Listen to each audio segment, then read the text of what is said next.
Welcome back to the YouTube channel, everyone. My name is Saman Habibi, and I'm a real estate agent here in the Durham region. On this channel, we talk about real estate and what investors need to know in order to become educated and to make the right decisions. I also have a QR code in this video. What you can do is take out your phone, scan the QR code with your camera, and that will give you a link which will allow you to book a one-on-one call with me. In today's video, we're gonna be talking about what you need to do in the event that you buy a property with a tenant in it. So in this scenario, you're out there, you're looking at properties, you found something that you like, but in order to get a competitive offer, you need to assume the tenant. Now, this provides a lot of convenience for the seller, and as a result, if you have an offer out, this is going to make your offer a lot more competitive. But with this, there's a lot of risk that you are assuming as a new buyer. So we're gonna be talking about what you need to do in order to stay protected. So before we jump into the topic, I wanna talk about a property that we helped one of our investor clients purchase. This was a purchase that happened 2 months ago. It was a legal duplex in Oshawa, which had tenants in it. We were able to purchase this property for $700K for our clients. And the reason why I want to bring this up is because similar type of properties were selling for $750 to $800K vacant. So what we decided to do was, because our client had a max budget of $700K, we wanted to find a property that was tenanted, and this would give us a leverage to be able to assume the tenants and bring the purchase price down. We are going to talk about 4 key points that you need to include in your agreement of purchase and sale in order to make sure you're protected in the event that you're assuming a tenant. Before we jump into the key points, you need to make sure that you have the information on whether the current tenants are on a 1-year lease or if they're on a month-to-month lease. This is very important and a crucial part of this process, because this will allow you to have different conversations. If the tenants that you're going to assume are on a 1-year lease, you are very limited as to what you can do with these tenants. You essentially have to see the agreement out. And once the agreement reaches the 12 months, it's going to roll into a month-to-month, then you have some additional options. But if these tenants are on a month-to-month contract, you have a bit more leeway as to how you can essentially, have conversations with regards to the tenants. Essentially, the main concern here is there going to be a way for you to ask these tenants to leave the property legally or not? The first thing you want to do is request for the full rental application of all of the tenants that are occupying this property. This is very important because this rental application is going to have the number of occupants that are occupying the house. You're going to have information on their employment history. The rental application asks for 2 previous employment history information. This is important because it also has the amount of money that they make on a monthly basis.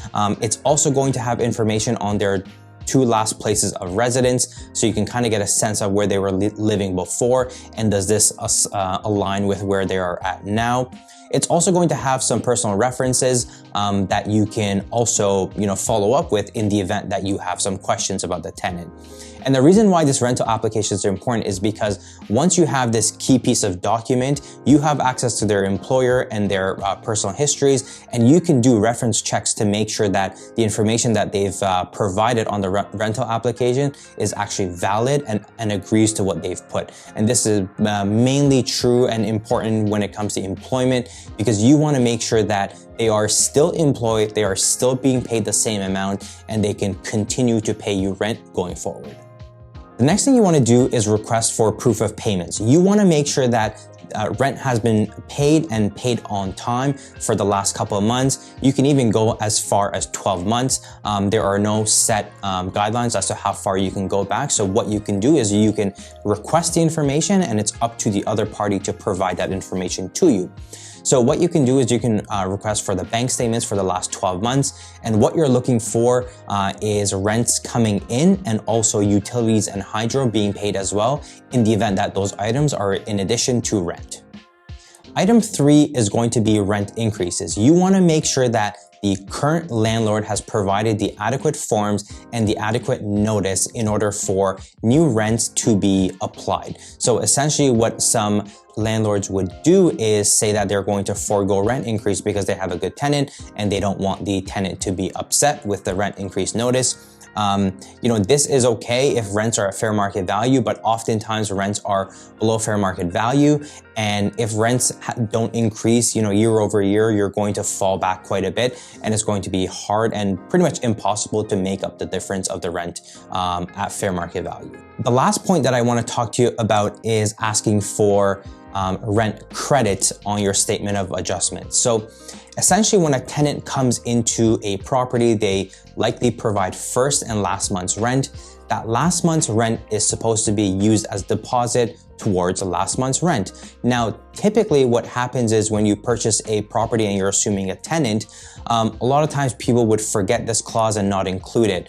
But this is essentially a way to ensure that that last month's rent that the current landlord has collected is going to be credited towards the new purchaser. So, if this doesn't happen when it comes to last month's rent, you are going to ask the tenants for last month's rent, but the tenant's going to say, well, I've already paid that to the previous owner of the property. So what you can do is you can ask for a credit on both the tenants, or as many tenants that there are. You can ask for last month's rent to be credited on your statement of adjustments. And essentially when the lawyers do their work, they'll make sure that there's an adjustment to the price to reflect last month's rent, and that is credited towards you.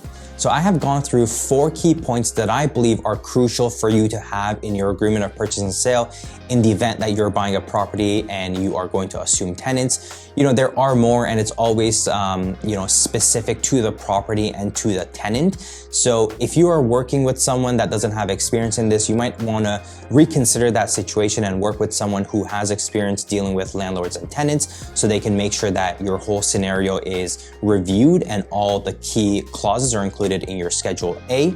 And as always, if you have any questions about a situation that you're in that you would like to speak to me about, as I mentioned at the beginning of the video, my calendar link is attached and it's also in the show notes below. So book a one-on-one call with me and we can figure out what you're going through. That wraps up this video. If you have any questions, feel free to drop it in the comment section below and I will address those questions. And as always, if you can please like and subscribe to the channel, you will be kept up to date with all our new videos that will be coming out.